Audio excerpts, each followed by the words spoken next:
तो आखिर वो दिन आ ही गया, जिस दिन का ना मुझे और ना मेरे दोस्त के परिवार को इंतजार था, क्योंकि कौन इसके लिए गुब्बारे फुलाए, घर सजाए और खाना बनाए। पर ठीक है, एक दिन की ही बात थी तो हमने कॉम्प्रोमाइज कर लिया, और फ्री का खाना किसे नहीं पसंद, इसलिए मैं भी आ गया बिन बुलाए बाराती जैसा। मैं केक ज्यादा खाती तो नहीं, बोलने वाली लड़की देखो कितना खा गई, और मेरा स्टाइल तो तुम्हें पता ही है। और जो प्यार से रोशनी जी ने हमारे इस चेहरे पे केक मला था, पर उस भोली को कहाँ पता था कि इसका बदला मैं कभी न कभी उससे जरूर लूंगा। और गिफ्ट अनबॉक्सिंग करते वक्त तो ये ऐसे स्माइल कर रहा था जैसे इस गिफ्ट को उसके महबूबा ने ही इसे दिया हो, और उसकी महबूबा का चीज मैं कैसे छोड़ सकता था। अब हमारे अतरंगी नृत्य का वक्त हो चुका था।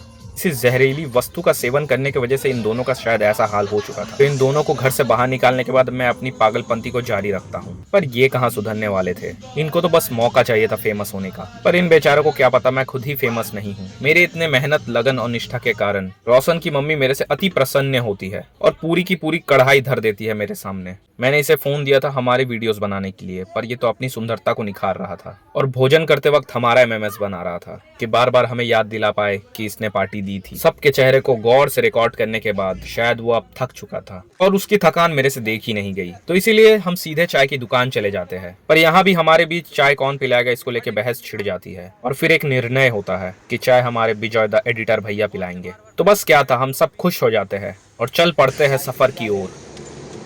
बर्थडे की एंडिंग हम चाय पी के करेंगे। और चाय पिलाएगा कौन? ये एक राज है। विजय भाई। विजय भाई हमसे सबसे अमीर बंदा। आप पिलाइएगा। इसके पापा मिसेस ओबरॉय, सॉरी मिस्टर आपको ओबरॉय हम वोट देंगे। शायद उस जहरीली पदार्थ का असर अब तक नहीं गया था इसके मस्तिष्क से, इसलिए शायद वो पीछे से इतना नाटक कर रहा था। और बस यहीं से हमारी खुशियां दुखों में बदल गई। चाय की दुकान बंद हो चुका है। मैंने तो आने से पहले ही बताया था।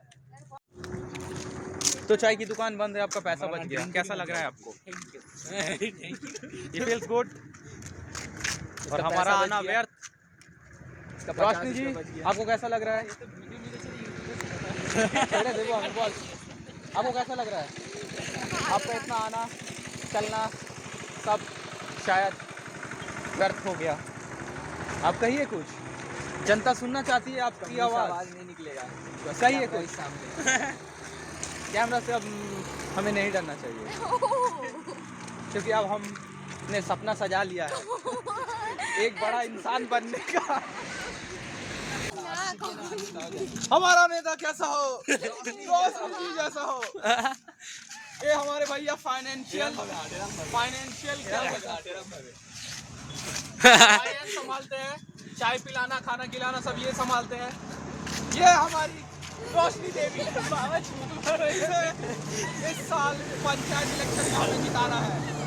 प्लीज आप ही नहीं वोट दीजिए, चप्पल छाप है इनका वोट चिन्ह।